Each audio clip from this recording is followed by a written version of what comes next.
after this talk, whether you decide to go out or not is a call which you can take after considering all the factors.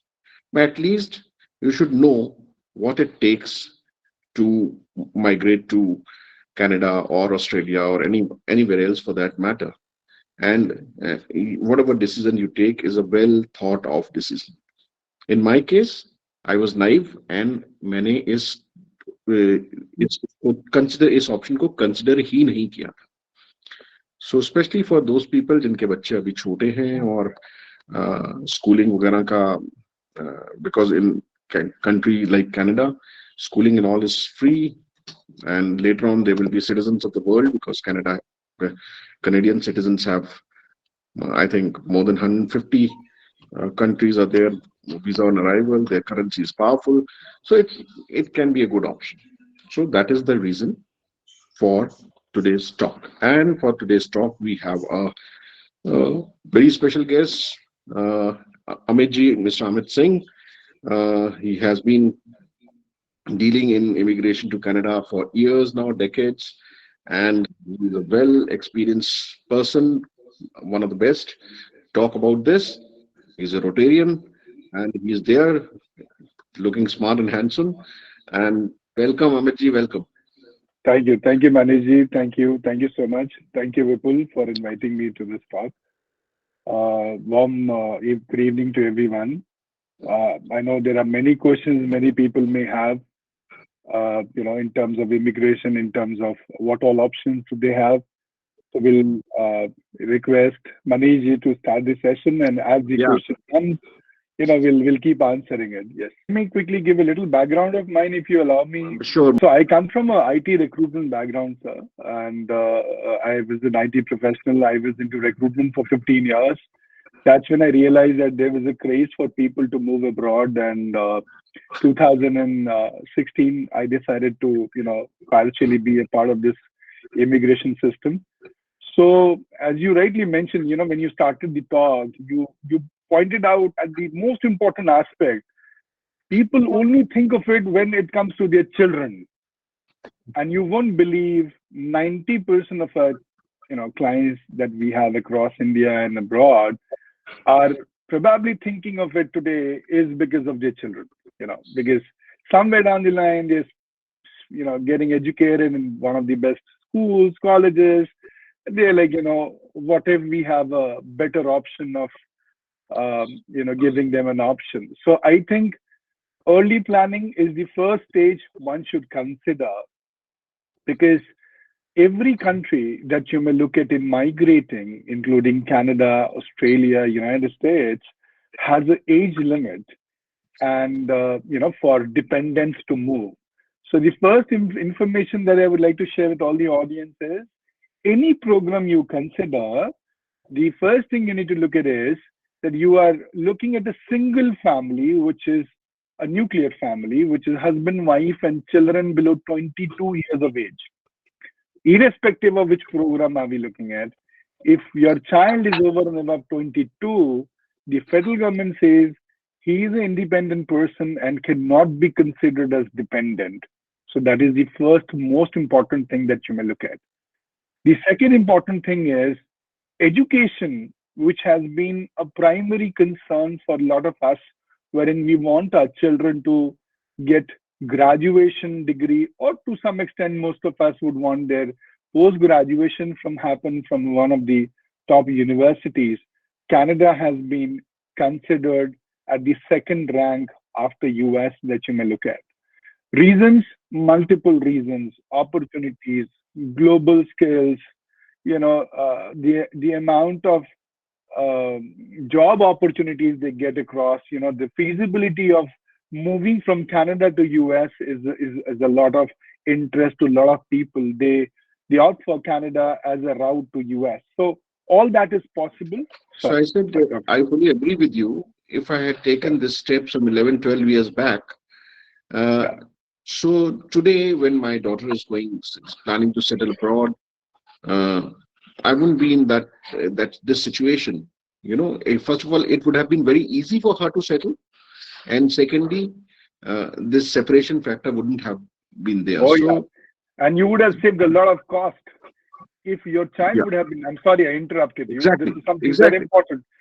Exactly. You won't believe my own nephew has moved to Canada this year, and he's moved to University of Waterloo for doing his graduation. And my sisters, they're paying a huge amount of money for his graduation. If the same decision would have been taken 10 years back, he would have saved. If you have two children in your family, you're talking about saving around at least $4 to $5 lakh for two children's education if they opt for post graduation. Right. You're right. You're right. Amitji, so that is why we thought of having this call today, Sure. uh, and also, once I committed this mistake, and once I spent some money on sending my daughter abroad and on a education, that is the time when I realized that I should be doing something about it. And so I have slowly started mentoring people in going abroad also. I mean, not Okay. in immigration, but in Okay. finding the right kind of colleges. So Correct. and study abroad. But I mean, Hmm. a very on a very one-to-one select few basis. But Okay. that we'll Okay. come to that later. We'll come to that Okay. later. So we would like to know from you uh, what are the types of entries Yeah. for getting into Canada, Sure. right? So, so as we all know, there are 9 provinces that you have, and I don't know if this sounds, I don't know how would this sound, but believe me or not, every province have 10 programs. All these programs are different in every province, which means I am talking about the reason I do not have a presentation to show you guys is because I can't cover every aspect of every single program that government has. Canadian immigration has more than 80 different ways of moving to Canada. However, we would like to, you know, stick to the major segment of people, who have been opting. And the first step, I think, is, the lowest the cost is, the better it is, right? So, moving to Canada, 1994, Canadian immigration started express entry. This is a familiar word to most of us. I'm sure most of us would know that. Express entry is primarily, was introduced to welcome skilled people. There were few drawbacks to it. The drawbacks were it has age limit. So anything, which is over and above 29, you would have a deduction of 5 points for every year which passes on. The other thing is your experience. You may have 20 odd years of experience, but the system, the comprehensive ranking system considers only 3 years of experience. Okay. And the third most important thing in express entry is your English level speaking, which is IELTS. In most of the cases, what they want is what has been observed for almost a decade is they want young people, or people within the age of 18 to 29. Their eligibility is quicker. So if I have to make a combination, if you are anything like close to 30, if you are a postgraduate, and if your English band in IELTS is about 778, we are likely looking at you getting an invitation for filing a PR.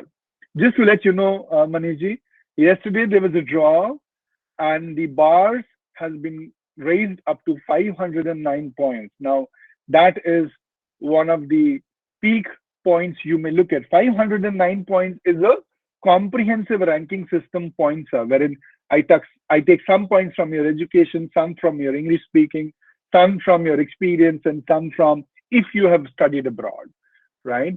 So that makes a combination. If you are eligible, or any of you who's eligible in it, you may get through this PR process in hardly about 4 to 5 thousand Canadian dollars. That is the cheapest way of moving to Canada. considering the age factor. This your 4 to 5,000 Canadian dollars is when you are approximately 29 years of age. That is correct. So if you, even if you're not, even if you're over and above that, so what I need is, if you are close to 500 points today, right, sir, or Mhm. 500 plus points today, I can go and create your profile under the Express Entry pool, and the next draw, you have an invitation to file your PR, wherein you will be requested to submit all your documentation, your PCC, your medical, and if they find all the information correct, your PR gets approved in about 6 to 9 months. Right, right. What I can see from number of people who are there, uh, the age group which is there is Sir. generally very few people who are below 30 will be those people who are uh, children of our most of our members. Okay. Right, Then we have officers in the range of 29 to 35, and then we right, have early 40s, and right. then so my point is that and many of these will would be postgraduate also. I'm sure. And as far as IELTS is concerned, I don't think that they would have a major problem. They may not be, not everybody would be in the highest band, but uh, they would be in a reasonable band of Right. 7 plus. I'm sure.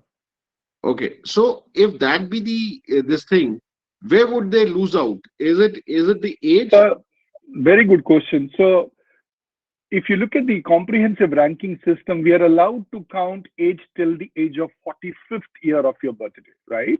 So anything Okay, over and above 45th year of your birthday, you get 0 points for it. Okay.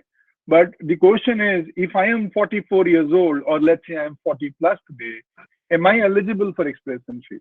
Now, this is something which I have to literally, sit with you, look at your academics, consider while talking to you, gauge what is your, average I score that you may get if you're appearing for it, and then gauge where you stand. So let's say, am I saying that if you are at 300 points, you're not eligible? No, you're still eligible. But there are ways to approach it, right? So let's say if you are at 300 points today and we have a benchmark of 500 to reach, how do we reach that, right? So then we identify a program, or there are different programs that we have which we can talk here, you know, which again, depending on how much can you invest, how much can you, are you willing to share for getting through the for the PR process? We have different set of programs that we may like to offer you, and this right, would vary from every individual. Your family may have a different requirement. Somebody else in the group may have a different requirement. He must be at 400 or 400 plus points, and he might be thinking, what, I'm at 500, I just need 50 points. So yes, I have a solution to that as well, but that could be discussed on a one-on-one basis. right. So that is something at least. So there are ways out, and there are Yeah, loopholes in the yes, system which can be exploited. So that is something good. correct. Uh, However, right at the very outset, only you have told me that I have failed in the exam, and this is the only exam where I've got 0 marks. Till now, I have never gotten 0 marks anywhere. So okay, no worries. But never My mind, there are fault. programs, sir, there are programs. Sorry, I'm interrupting you. There are programs, federal government that we have. There's something called starter visa program. I don't know if our audience is aware of it. We don't Right. have So any age limit. right, right. So so whatever we spoke till now was about the express entry, which is based on the uh, points you score. Those points are on the basis of your age, qualification, work experience, your English proficiency, and maybe if you have studied abroad there in their country and all. So That's right. it's a combination of the points you earn through all these. That's And right. as you said, the points which now they have raised the bar to 509 points. That's right. So that is what. So this is express entry, and which is the cheapest. Correct. Correct. So if somebody can get into Canada through express entry. That is the cheapest Correct. way of getting into Canada, right? Absolutely. Okay. Absolutely. So that is one. So now somebody is falling short of this thing, and with all accommodation combination, also is not able to make it to 509 points, not making the grade. So what are the other entry system? Now you can tell me. You were telling us Sure. something about Yeah, startup. sure. Sure. So startup is a program, wherein the program was initiated by the federal government in 2013 as a pilot program. It was there for 5 years till April 2018. About 83 startups participated in it. So what is a startup?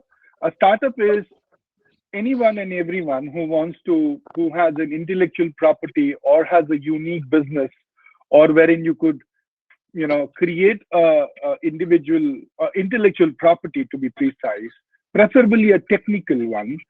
What we do is we take the member on board. Okay, so startup allows 5 family to join together. Okay, now these 5 families can be anywhere in the world. They are non-Canadians. We go to the designated organizations which are listed on the Canadian government website. I am partnered with them for last more than 7 years now, and we have processed more than 200 families till now. So what we do is you could participate either as an investor if you have the money, or you could participate as a founder if you feel that, hey, Amit, I have a project, I could take it as a founder, and I think that has a great potential. I am already doing this business in India, and I want to take this up. So, we can take that project to our designated parties and show them the project. If it's worth, you could also join as a founder. So, to summarize, startup is basically a program which is a federal government program, no age limit. The IELTS requirement in this is only 5 bands. So I'm sure any person in this group can score 5, because that is the starting level of English speaking that we have. Most Right. of my Vietnamese clients who have never spoken English, even they could score 5. So that is the confidence we have. The program has been rapidly grown in. It has grown rapidly under this COVID period, because we were all sitting at our places, and this program does not require you to travel to Canada until and unless your PR is approved. That's the beauty of the program. So, sitting in your country, if you file under the startup visa program as an investor, you could wait till the program, your PR is approved. And once your PR is approved, you can be in any province except Quebec, because Quebec doesn't, they have their own laws and formats. So they are not very happy with this. So except Quebec, you can be in the other 8 provinces. You could join any province that you may wish to. So that's a very basic of what startup visa is all about.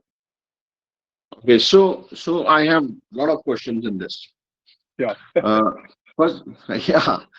I mean, when you say startup, Yeah. so that means a person. Uh, so you have a startup basically combination basically consists of a founder and few 4 investors. investors, Four four investors. investors. Okay. Right. We Right. can So have 5 families in short. Yeah. right. Max of 5 families. It can be Yeah. less also, but 5 people. Right. Right. जितने 5 होंगे तो आपका cost जो है वो कम हो जाएगा basically. So I was just referring that 5 families, the cost doesn't go down, but it is just the way government has structured the program, sir.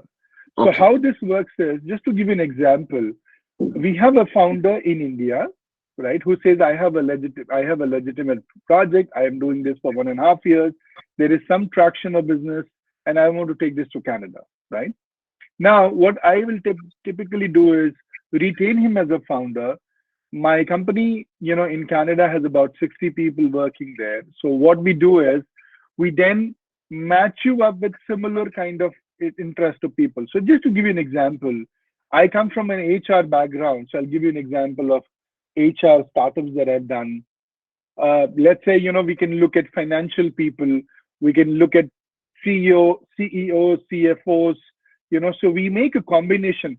So technically, the way you incorporate a private limited company in India, Manishji, similarly, we do a matchup of 5 members. We look at their interest and they all meet each other before we actually say that we are good to go with the company. You know what I'm saying? Investors get 10% of the equity, okay? Because founder is the one who has actually created the product. And because of that, most of the members are going to get through the immigration benefit. So 10% equity goes to individual investors, and the founder typically gets about 50% of the equity that we are looking at. Now, we are not really impacting your Canadian. It is only about the Canadian entity. If your company is incorporated in India, we are not touching your shares here. Okay, we are only talking about the Canadian entity. So the Canadian entity would have 1A, which is the founder, and other B, C, D, E as investors. We get the letter of support from the designated organization.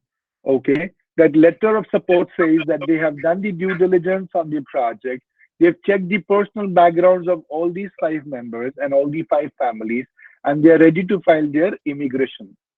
The current evaluation, on an average, we got our approvals in about 12 to 16 months in the past, but due to COVID and the number of applications going in multiple folds, we are looking at a timeline of about 2 to 2.5 years for your immigration to happen now. But the good news is the current immigration minister, Fraser, has committed that by June 2023, the backlog of 2.2 million, which has now come down to 1.7 million in last 6 months, he will drastically take it down so that the wait time goes down. So that's one of the aspects of starter visa, sir. So for the understanding of everyone, and correct me if I am wrong, Amitji, huh? One is that you have a startup visa, startup scheme, through which you can migrate to Canada. For that you can in a startup. What a startup would comprise of is 1 founder and 4 investors.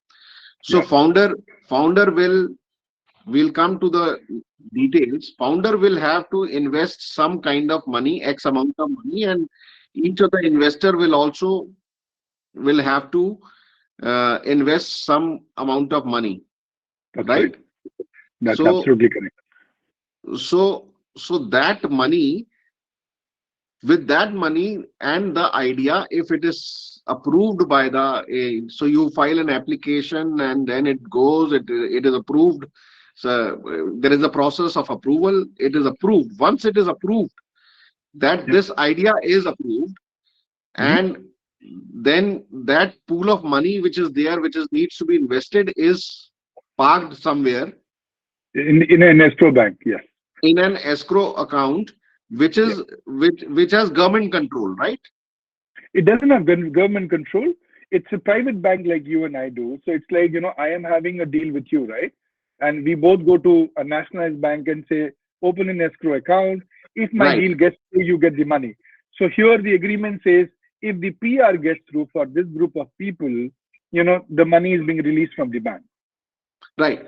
So if the PR of everyone gets through, if the PR doesn't get through, even of a single person, then what happens to the money? All the money comes back to you. All the money comes back. Okay. And if the PR of everyone gets, so first of all, PR of everyone has to be approved for one idea to, right? Okay. That's right. And if the PR is approved, right, and all these people move to Canada, right, founder is the one who will be involved in the running of the company, running the company, and he will be the one, and all these people will be having equity. Now, what I want to ask is, is this a source of income, this startup, Mhm. or the investors should actually forget it Mhm. was the cost of PR? What is it? So it's a very good point. So please understand, any startup which comes in, if they're giving away your equity, these are genuine startups. It's a bread and butter for the founder, right? Look at it from a founder's perspective. He is going to do only that startup for the next 2 years, after he gets through the process. So he is going to put his 200% to make sure that he gets through, and he makes it a success. However, since it's a business and there is a commercial risk involved, nobody can guarantee you, sir. Probably, imagine it like this, Manish. You come as a founder today, I get you 4 investors from other countries. Would you guarantee them that I'll give you return? You won't, right? You would say that, there is a risk involved. I will put my 100% in the business, but tomorrow, if I don't succeed, don't expect anything out of it. Because you are typically, joining me and I'm giving you my equity to make sure that we all get through the PR process, and that is the reason why this federal government program is so successful. There is no rejection criteria to it. Given the position, given the situation, only medical is a ground wherein, a person could be rejected, because all the rest of the documents we collected before we actually file your immigration. So, to summarize and to answer your question, yes, investors who are coming to this portfolio and who have been investing under the startup visa, though you get a 10% of the equity, and if the company does well, you'll keep getting your returns every year as the company grows. But if the company doesn't grow, the government says, see, we have given you the PR because you participated in the startup program, right? You funded the startup program. You gave the courage and the money to this founder to make sure that he performs. Now, if he is unable to make success out of it, he should not be obligated to you guys. So I still have many questions. Yeah. Sorry. So how much is the founder shelling out and how much is the So the investor? our Indian funders, typically, they're very smart. So anything, I would say, I would tell you in Indian INR so that it's easy for people to understand. Anything between 40 to 45 to 50 lakhs is the cost for a founder to participate. This takes care of his filing fees, his personal immigration, which is his family's immigration. It takes care of the other aspects of, the participation cost and the other cost, which is required by a founder, and this also includes a 1 year of landing cost for him. So we take care of that. So 1 year of founder landing cost. typically, so what we do is we incorporate the company there, right? Like the way I told you, before you migrate, we incorporate the company, we register, we make a website, we do everything which is required to make sure that if tomorrow, while you are waiting for the PR processing time, the government says, what were you doing in India while your PR was in process? You can't say, oh, you know what, I was just sitting idle, I was waiting for my PR to get approved. So we do a lot of expense, we do a lot of exercise in the background. So we take care of that cost for the founder as well under this, 80,000 Canadian dollars that I had mentioned. So 45 to 50 lakhs you said 50 is the founder. is the founder's cost, yes. And what about the investors? It's about 140,000 Canadian dollars, which is close to about 84 lakhs at which, considering the Canadian dollar to fluctuate between 60 and 61. Right. So if you So include the government let's say, fees and all, 90 lakhs, yeah, on the higher side. let's say a ballpark figure of 80 to 90 lakh rupees, right? Yeah. So you tell me one thing. So the risk of the founder is less, or the So cost of the founder is less?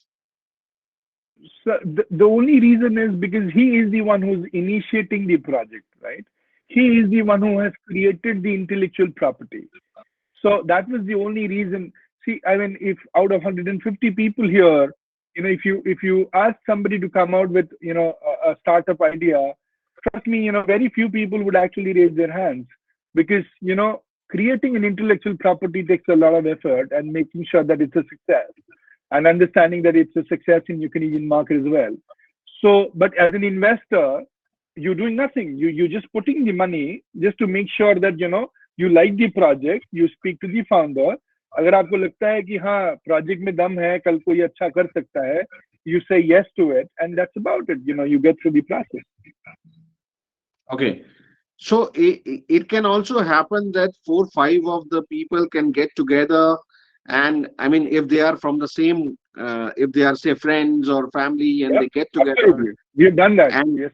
they form a group, and they share equal amount of this thing between them, whatever is the so one person becomes founder, and they do business together as a We real can do that. business instead of that is also possible. Yes, yes. See, let me put this across. From 2018 till now, whatever business we have incorporated, all of them are running. Okay, I can share, the name of the companies on a one-on-one basis. You can go Google them, find their, speak to people who have reached through the PR. The whole idea is to make sure that this program is a successful program. It's not that tomorrow you get through the program, आप सबको PR मिल गया, आपने बोला okay Jairam जी की company बंद करते हैं and we move on. No, we don't want that to happen. We want you to genuinely do the business, genuinely create, opportunity for the Canadians, and vice versa for yourself and the business partners. So what is the control over the founder? I mean, founder is sitting with the... Very good question. Yeah. So it's not that, after your PR is approved, our designated organization who had given you the letter of support would have a control over the signature on the banking account. So which means if tomorrow the founder wants to withdraw, $2 lakh from the account, and for showing that is an expense, he would not be allowed to do that. There'll be two signatories in it. One is our angel, group of investors who are participating, and the founder.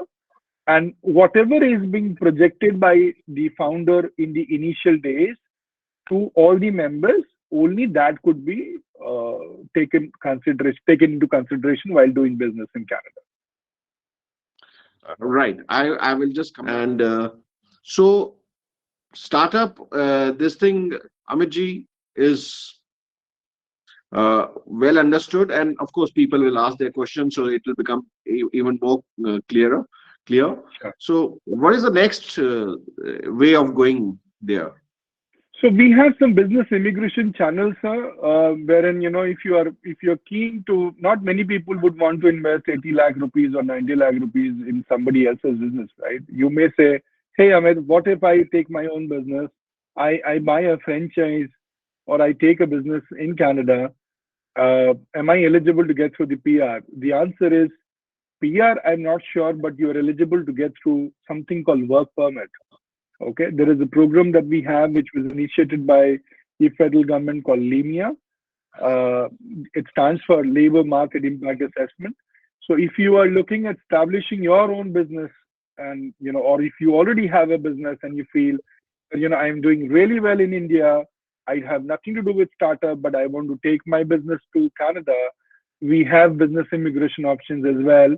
But in that case, the investment goes up, sir, because please understand, if you are moving at, if you're looking at buying a company, or taking a franchise in Canada, you can't just invest $50,000 in a Subway and say, hey, I've taken a franchise of Subway, can I get a work permit? You may and you may not, because government's going to look at a lot of individuals and your personal background, including your net worth, including your, why are you investing and why are you actually looking at doing business immigration.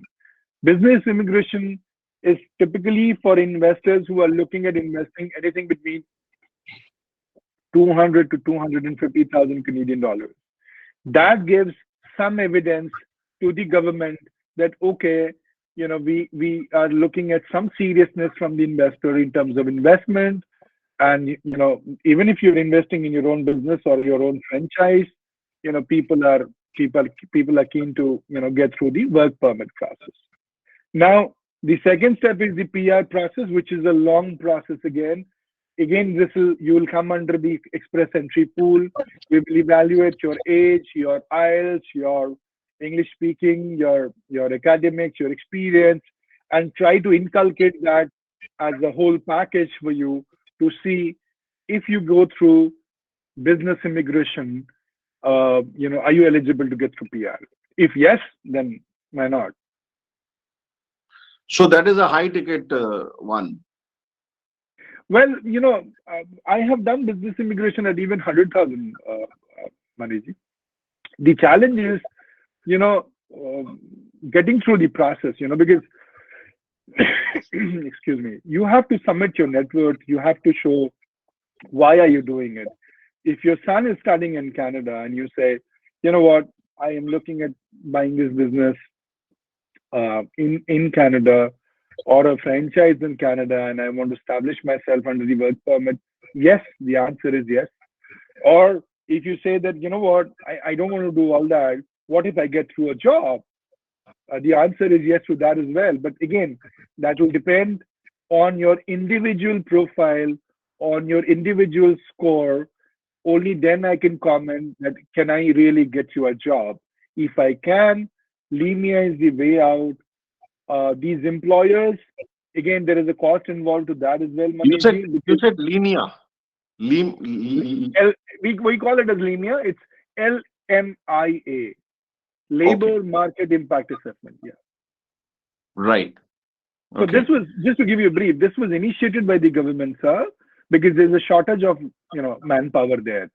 So the government said, if you are running a business and you're unable to find a particular skill set, you are allowed to offer somebody who is in a foreign land, maybe let's say India, give him an offer and bring them to Canada on a work permit. Right. Okay. So the employer undergoes a scrutiny by Service Canada, wherein they go through an interview, they look at the genuinity of the employer's job, and only then they are being allowed to issue Limia, which is technically a number, uh, which is being allotted to anyone who's getting it, and through that, within 3 to 6 months, you could land in Canada on work permit, and then your PR processing starts simultaneously. Is there something which you're not saying it on the public forum? Not really. It's see, Limia. Okay, so it's not that Limia. Um, Maybe few of you are expecting that you may get through a job. The answer is yes, but the genuinity of the job is correct. Yes, the genuinity of the job is 100% there. But will you be remunerated? That is one question you may have in your mind, and the answer to that is no, because these employers are giving you away this Limia to make some money out of it. You gain your your processing of or your part of the work permit. But unfortunately, Limia has been, taken to an advantage by many employers. There has been only one case wherein the employer retained the person because he literally, it was an accountant profile and he was retained by the employer because his own accountant left. So, it's very rare. So if I understand what you have not said, so Yeah, is that under Limia you can get work permit, that's right. and for that work permit, there are Ready people to, who are paying, that's right. You have to be mentally okay to pay the money for getting through that process. and and that money you pay upfront, or that money you pay by not for working for that person for some time pro bono. How is it paid? It's all upfront. It's all upfront. And once you All join upfront. him, will you be paid? You will be, but unfortunately, you are being only showed on the books because your immigration is linked to that particular offer. There are employers who would like to retain you. That could again be discussed on a one-on-one basis. No, but that is after 2 years or something. How much No, after no, how many years? work permit is 3 months. And after that? You are in Canada. You are free to do work there, No, is no, no, it? no, no. So work permit, what happens is you are still considerably okay to take your family along with you. So let me give you an example so that the audience can understand. There is a gentleman with two children, who takes a limia, gets through an accountant profile. Now the person who takes the job will get a closed work permit, sir. Okay, Right. and the spouse will get an open work permit. The children will get study permit. Okay, you land in Canada on that work permit. Now you are linked to that employer, correct? You are linked to the employer. If the employer says, listen, I am not keen to pay you, for whatever reasons, you are free to work anywhere else. However, the spouse who's on a open work permit is eligible to work anywhere else on a legal manner. Okay, Oh, in a legal way, yes. So the spouse could do a job, could do a business, could do anything. Your children are free to take education there, right?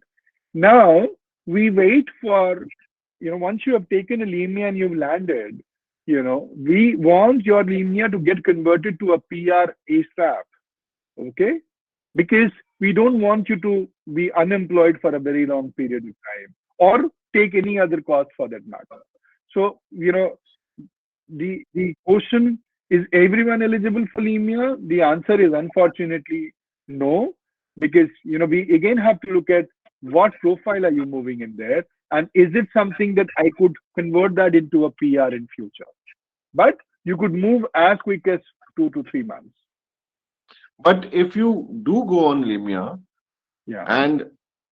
and you for applying for PR, how much of work experience in Canada you should have had?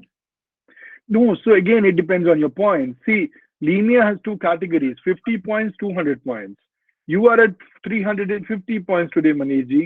If you get through a VP profile of a job, which gets you 200 points, you are straight away moving to 550 under the express entry.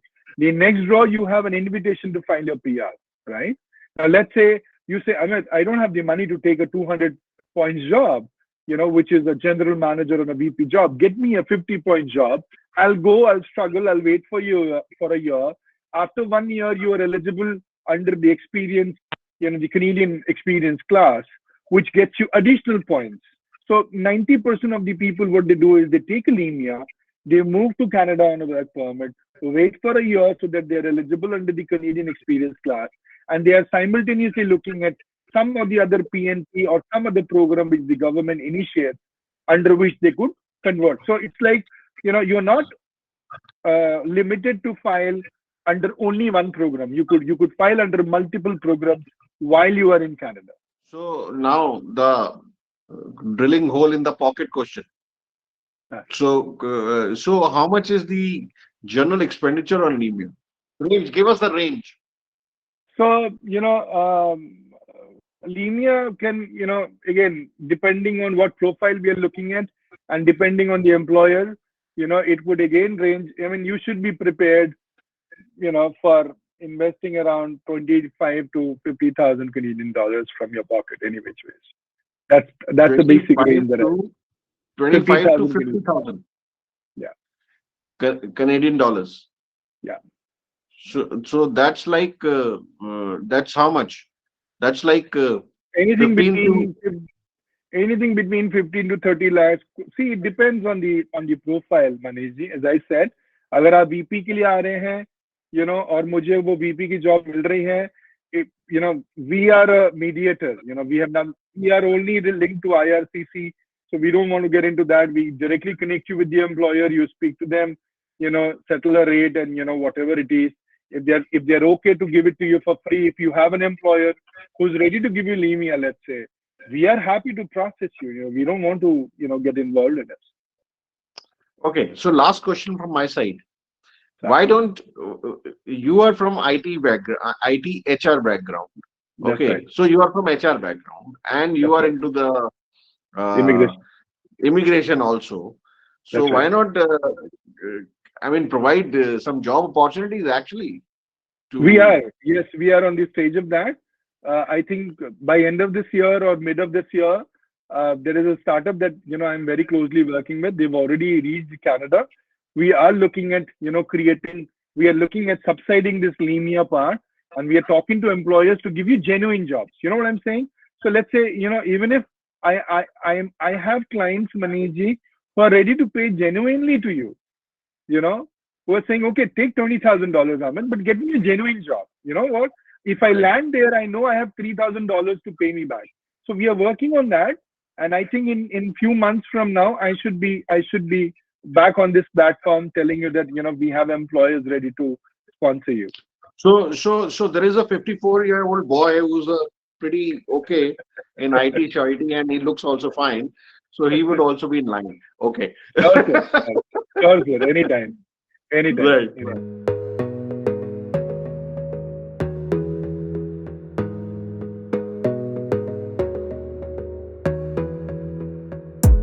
You gotta focus on yourself, on your faith, on your dreams, on your mind, on your health, yeah. You gotta work, never tell, keep your head